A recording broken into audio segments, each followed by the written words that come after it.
This is S13 Convertible. It has BN blister wide body. These are two things that I absolutely hate about 240s.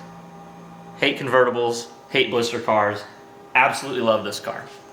Yeah, look, now I forgot what to say. And it just kind of works. The kit, the wheels, everything just kind of seems to work, even though it's all things that you don't really like. So this car is getting a lot of attention now. It's way cooler than I ever dreamed that it would be. We did a lot of things to make it look cool before the car really works. I bought it with the intention of it being blown up, but we don't seem to have found that it's blown up yet. I woke up one morning and saw this on Facebook Marketplace for way too cheap, with everything that it had at the time. Clearly it did not look like this when I got it. It was primer gray, came with some very, very junk wheels on it, and in pictures and in person it was an extremely ugly car, but I could see how good it could be, and that's why I had to go get it as soon as I saw it. I paid the guys exactly what they were asking for it, didn't try to talk them down. I said, hey, I like your junk, I want to make it my junk. So I bought it, and that's how you make a deal. And now we have this car. I wrapped it, I put the livery on it to match the other car, which makes them really, really look cool together. I put the chrome T7Rs on that were done by a guy out west named Cody. He does killer chrome work, and I couldn't be happier with those wheels.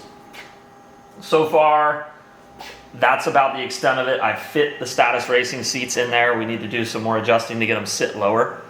So the next step is going to be link ECU, wiring specialties, wiring harness. Fortune auto coilovers have to go on. The rears are on, but I still need to put the front on. And then it's got some goodies from Fish. I have the handbrake, shift knob from them. The best part and the reason why I wanted this car so much is because this cage is absolutely the coolest cage I've seen in a convertible, and I'm positive that's what makes this thing look so cool and unique, is the fact that it has a double hoop. I've never been a fan of gusseted roll cages, but on this car, it's perfect. I think it's because it's a convertible, which is why I like it so much. So I'm really happy with the cage that's in there. We're probably gonna add a couple more bars just to make it look extra cool. Since there's no car covering it, you may as well show off more cage work. So the wiring's all gonna get redone. Everything works, but it's been kind of aged. This car had a hard life when it was out in Las Vegas, where it was formerly driven. So we're gonna rewire the whole car with the link ECU, and it'll still be a switch panel car, obviously, so it should be pretty simple. I want to do this one really clean. The S14's wiring I'm not happy with at all because I rushed it. I have plenty of time to do this one right. So it's got other fab work done to it already. It has a fuel cell, which is pretty cool.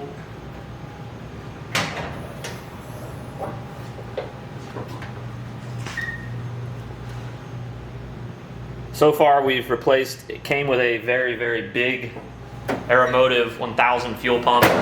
We put a Deechworks 285, I believe. It might be a 300, I'm not sure. So, along with that, suspension-wise, it's already has the subframe done, which is great. Already came with WiseFab V2, which is awesome. I'm not going to change any of the angle stuff. I'm just going to leave it alone to make this car a simple seat time car that's going to perform and stay reliable is the goal. So under the hood is pretty ugly just because it's missing some pieces, and we're going to be switching a good amount of that. But as you can see, VVTi 1J car, so it matches the S14. A lot of the stuff should feel the same in driving with them having the same power plant. This one will be getting all the covers put back on the engine.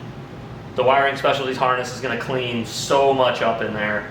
And then we're going to be sticking a G30 660 on here to hopefully make around 400 wheel horsepower on the link.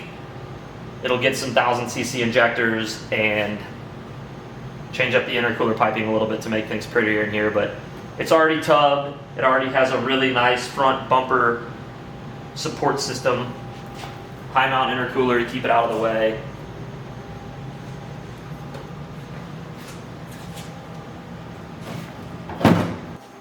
Yeah, so we're Alright. gonna take this whole car apart. Basically, as much stuff that I can get off of it today, off of it. All the arrows gotta come off because it's blister, so everything's hooked together. So to get it on the lift, gotta pull all the arrow off. Gonna yank out the wiring harness on the engine. Gonna take the intercooler stuff off for new turbo stuff to go back on. Gonna try to get it on the lift today, but we have to get this off the lift, and it needs to get. We're gonna do a front wheel bearing on it. Should have done that 3 events ago, but we'll do it now. So yeah, we're just gonna get to work on these things and hopefully get a lot done on this. Get it as ready to be put back together the right way as we can get it.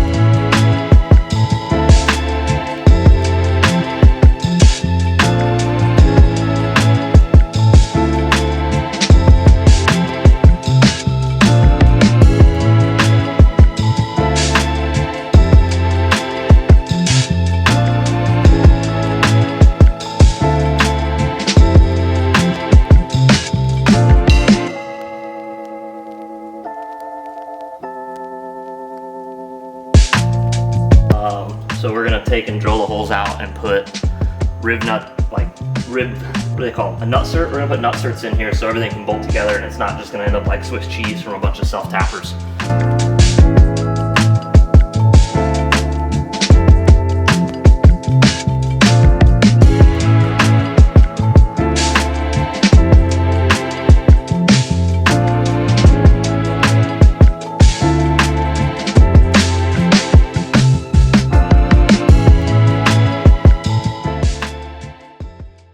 This is John. He's going to work on this car. He's going to pull the seats out. He's going to pull the wiring out, and then I'm going to help him in a minute. But I'm going to do the wheel bearing on this car while he's working on this one so we can get as much done as possible because this has to come off the lift tonight.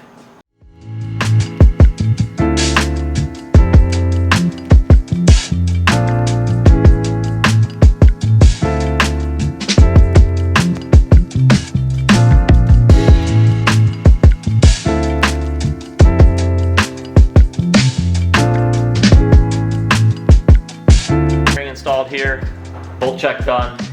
Nothing was too loose other than lower collar on that coilover.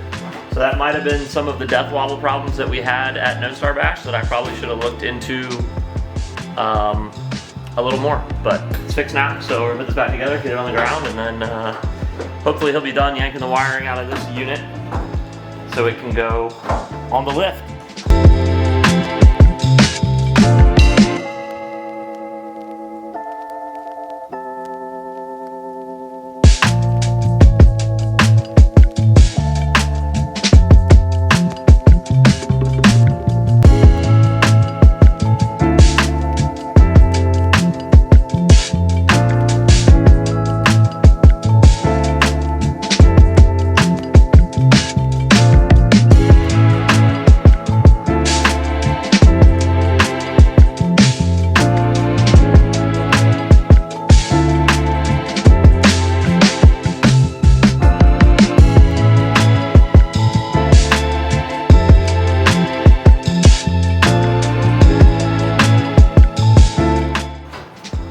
So we've got a Wiring Specialties Pro standalone harness for this car. So basically this harness that's in here is all chewed up. Sensor wires are gone. There's no use in saving it. So a lot of this stuff, it's no longer gonna be a MAF car. The Link has onboard map, which is awesome. Don't have to deal with that. So a lot of this wiring that he's probably gonna yank out of here is not going to be used again, and we're just gonna trash it because you just don't want junk on your car.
There you go. So when I bought this thing, we just jacked it up from the rear like maybe 1.5 feet in the air, and I looked under it and I'm like, cool, looks good, let's go, let's go.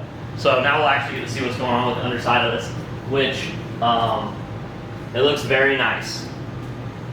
Very good frame rails, no rust, very straight. I like it. This is definitely bent. Yeah, it's definitely bent. Bent toe arm. That'll get fixed. Cool. Looks good. Nothing too crazy.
Escalated pretty quickly. JP came out and said, hey, let's see if this motor's blown up before you put all this time and money and effort into it, because it might be blown up. So we took the oil pan off, a little too much metal that was in there, pretty gritty. So we decided to start tearing everything down to make sure things were okay. Luckily the head's okay, so we're good. We're gonna put a 2J bottom end of some sort on it, so we're gonna create a 1.5J out of this thing now. So that's gonna be a lot of fun building a motor for this thing. Pretty much ready to come out. Got to take some stuff off from the bottom, but tonight we're done with this thing. It looks like pee-pee.